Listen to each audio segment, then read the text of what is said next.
L'information de subjectivité inconsciente, ça veut dire la sortie de la subjectivité prédéterminée, de la subjectivité telle qu'elle est causée dans tous les sens du mot, dans la société, par les masses médias, par les équipements collectifs. Ça veut dire la production de subjectivité, l'invention de soi-même, l'invention du contexte dans lequel on vit. Et ça, le grand mérite de l'analyse, c'est de porter l'accent sur ce caractère créationniste de la subjectivité. Ce qui est très grave avec cette débandade, on peut dire, de la psychanalyse actuelle, c'est qu'elle laisse la place à la remontée du comportementalisme, à la remontée d'attitudes vraiment réductionnistes, scientistes, dans le domaine de la psychologie, des sciences sociales et des sciences humaines.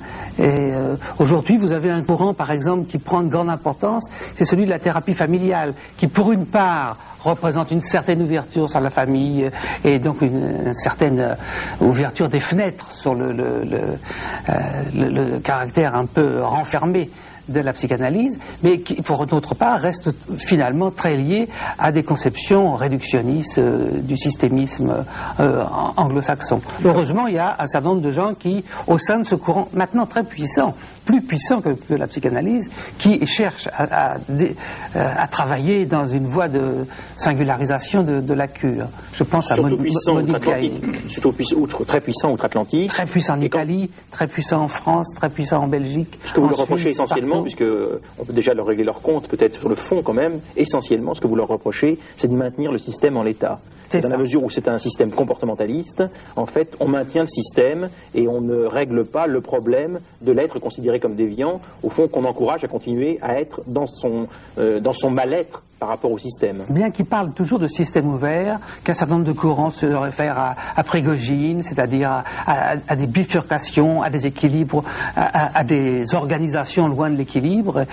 C'est compliqué, c'est un milieu vivant et on ne peut pas non plus régler son compte aussi rapidement. C'est un peu votre tendance, parce que ce que j'ai lu de vous sur le système, sur tout ce qui est système familial, de thérapie familiale, d'ensemble, thérapie de groupe, c'est un peu cette critique, non? Oui, je fais cette critique, mais je participe au congrès de psychothérapie familiale régulièrement. Emmanuel Hirsch, philosophe. Oui, c'est ça, exactement. Un partisan donc très engagé. J'aurais voulu un petit peu revenir sur la première question qui a été posée par Antoine Spire. Vous êtes aussi philosophe, alors j'aurais voulu savoir comment vous articulez un regard de philosophe avec une évaluation du sens des choses, un projet, et un regard de psychanalyste. Est-ce qu'il y a une convergence entre ces deux approches? Je crois que la convergence tient dans ce caractère de production, disons, de productionnisme ou de processualisme. Le philosophe, la philosophie, le concept philosophique tel que le conçoit Gilles Deleuze, c'est quelque chose qui est en mouvement, c'est quelque chose qui est autoproducteur même de sa signification, et plus que de sa signification, de son existence. En ce sens, le concept philosophique est proche de cette production de subjectivité dont je parle, quoique, bien sûr, le concept philosophique ait son champ absolument spécifique, qui n'est pas celui ni de la science, ni du social. Une dernière question par rapport à cette première question posée. Où situez-vous la question de l'éthique dans cette articulation entre une approche philosophique et une approche psychanalytique?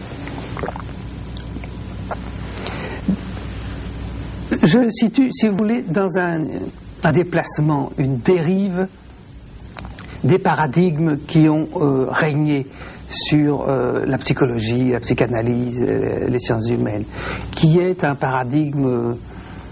Peut-être on est obligé de parler vite et avec pas assez de nuances, mais qui est un paradigme scientiste. Il y a toujours cette idée qu'on va rechercher des lois, qu'on va appliquer ces lois, qu'on trouvera une pratique en cohérence avec les lois découvertes. La psychanalyse est-elle une science? Voilà le genre de thématique qu'on voit très couramment à l'affiche de colloques, de rencontres. On défend comme quelque chose d'essentiel le caractère scientifique. par exemple, de la psychanalyse ou de la thérapie familiale ou de pratiques psychiatriques. Même si il s'agit de références relativement lointaines, on trouve toujours moyen de se raccrocher à la topologie, à la linguistique, etc., considérées comme science. Alors que, pour moi, la question éthique commence justement avec cette rupture du paradigme scientifique et l'entrée dans des dimensions autres. Quand je dis par exemple une référence éthique, je veux dire que quelque chose de singulier advient dans une cure ou dans une prise en charge comme dans la clinique de Laborde où je travaille. Quelque chose qui ne se reproduira pas, c'est-à-dire une vérité du rapport, une vérité de la relation, une unicité, une singularité qui va naître et qui va créer ce climat, si on peut dire, de singularité existentielle, ce cachet de vérité qui fera qu'on ne sera plus du tout dans un monde pseudo-scientifique, un monde technocratique, un monde de blouse blanche, un monde de causalité linéaire. C'est là que commence le facteur éthique, et aussi bien d'ailleurs que esthétique, puisque d'une certaine façon, on trouve dans la création esthétique ce même souci de singularité. En face des singularités existentielles, est-ce qu'il n'y a que de la bureaucratie, de la technocratie, des blouses blanches, du pratico-inerte? Est-ce qu'il n'y a au fond que de l'administratif? Est-ce qu'il n'y a que du bureaucratique? En face des singularités existentielles, quand on fait de la philosophie, et c'est la question vraiment que je me suis posée moi après la lecture de 1000 plateaux, que je ne sais pas, d'une façon trop rapide et trop schématique, je dirais être un livre positif, un livre constructif, après que l'Anti-Oedipe était un livre contre, un livre qui était dans la foulée de 68. Alors quand on lit 1000 plateaux, que vous avez écrit aussi avec Gilles Deleuze, on a l'impression que pour vous, l'objectif essentiel, c'est plus d'articuler des milliers d'idées dans des milliers de contextes que d'élaborer des concepts philosophiques qui aient un sens, le sens générique du concept philosophique opposé aux singularités existentielles. Alors, est-ce que ce n'est pas finalement perdre la spécificité de la philosophie, la colonne vertébrale de la philosophie? Moi, je pense au contraire que si la philosophie est refermée sur des corpus conceptuels clôturés, on en perd... Pourquoi clôturer ? Clôturé dans un texte. Je pense par exemple à des amis brésiliens, très bien intentionnés par ailleurs, qui reprochent à Gilles Deleuze une interprétation trop personnelle de l'œuvre de Foucault dans son livre. C'est-à-dire que, alors la réponse, c'est qu'il s'agit soit de s'en tenir au texte de l'œuvre de Foucault, soit de faire fonctionner cette œuvre au-delà même des textes. Je crois qu'il en va de même avec la philosophie. Si la philosophie est un mouvement de production de concepts, un mouvement qui sans arrêt reprend le passé pour lui donner une densité de virtualité, une densité de possible, à ce moment-là, il y a tout à fait une survie possible de la philosophie. Sinon, je crois que la philosophie meurt avec son... Est-ce que ce n'est qu'un mouvement de production de concepts? Est-ce que ce n'est pas aussi, quelquefois, une articulation de concepts qui existent donnés et qui sont donnés? Alors, j'entre tout à fait dans l'opposition à 1000 plateaux. Vous décrivez vos opposants comme des religieux de l'arbre, des gens qui au fond croient aux racines, croient à des concepts qui s'articulent les uns avec les autres, qui sont stables et fixes, pas clôturés, hein. Clôturés c'est quand même déjà caricatural, bon, mais fixes. Et alors au fond, est-ce que ça c'est pas finalement la vertu de toute colonne vertébrale philosophique? Et est-ce qu'au fond il ne faut pas une colonne vertébrale philosophique pour ensuite aller élaborer du Deleuze et Guattari, et puis essayer de volter de petit oiseau sur les ramages. Et pour qu'il y ait des ramages, il faut peut-être qu'il y ait une colonne vertébrale. Est-ce que vous n'allez pas un peu vite en demeure avec Gilles Deleuze en cassant ces colonnes vertébrales philosophiques? Si vous le dites, mais on respecte les textes, on travaille à partir des textes, on ne brise pas les philosophes à la nuque avec le coup du lapin. Qu'est-ce que c'est le refus de l'arbre alors? Le refus de l'arbre, c'est le refus d'une histoire de la philosophie qui se clôture sur elle-même, qui se referme par exemple sur Hegel, et qui ensuite est une longue plainte sur la mort de la philosophie. Nous ne pensons pas du tout à la mort de la philosophie, nous pensons que la philosophie se fait, qu'elle est mouvement. et que même à travers d'autres cultures que la culture occidentale, sous d'autres formes, comme des formes de sagesse par exemple, la philosophie est quelque chose d'essentiel à l'existence humaine, et qu'elle à ce titre, elle n'est pas réservée aux professeurs de philosophie dans les lycées, dans les universités. Mais est-ce qu'elle a un projet? Je veux dire, vous parlez de mobilité, mais mobilité vers où? Parce que finalement, en vous écoutant, je pensais presque à Bergson, enfin je veux dire, oui. Voilà. Alors, est-ce qu'il y a un projet de la philosophie, selon vous? Non, je crois qu'il y a un processus philosophique, mais qu'il n'y a pas une finalité, un objectif. Philosophique, en quelque sorte. Oui. Alors, quelle est la signification dans le champ social du philosophique aujourd'hui, selon vous? Aujourd'hui, c'est de reposer un certain nombre de questions sur la production de subjectivité, sur le fait que la subjectivité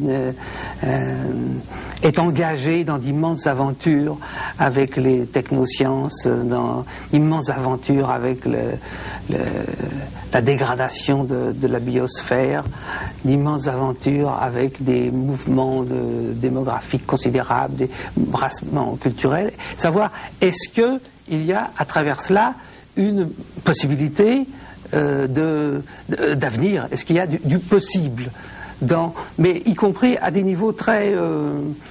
j'ai pris des exemples un peu comme ça, trop larges, mais aussi à des niveaux très individuels ou très partiels, comme celui d'une classe scolaire, comme celui d'une clinique psychiatrique. Est-ce qu'il y a un travail sur la subjectivité, sur le retour sur elle-même de la subjectivité, qu'il soit non pas retour clos, fermé, de mauvaise conscience, mais qu'il soit retour productif d'une autre subjectivité. Et à chaque fois, on trouve des problématiques philosophiques à ce genre de carrefour. Dernière question là, sur ce plan immédiat. Bon, certains épistémologues disent aujourd'hui qu'on est créateur de possibles et de multiples, mais ce possible, quelle est sa signification? Je veux dire, on crée beaucoup de possibles aujourd'hui. On est très créateur et très créatif dans ce domaine. Mais quelle est la finalité de tout ça? Justement, aucune. Le problème, c'est de recentrer une finalité en dehors des pseudo-finalités que sont des objectifs économiques, des objectifs d'un certain type d'esthétisme, des objectifs de pouvoir. Et il s'agit de retrouver comme objectif ce qu'est la finitude, ce qu'est la singularité du rapport au désir, du rapport à la naissance, à la mort, du rapport au cosmos, du rapport au devenir de l'existence, que tous les autres types de finalités nous font fuir, nous font éviter. C'est-à-dire que la fonction de la philosophie, c'est de déniaiser la subjectivité, de la sortir d'un certain infantilisme, c'est-à-dire de lui rendre la densité de l'événement, de sortir de certains mythes de l'éternité tels qu'ils nous sont versés comme une drogue sans arrêt de tous côtés.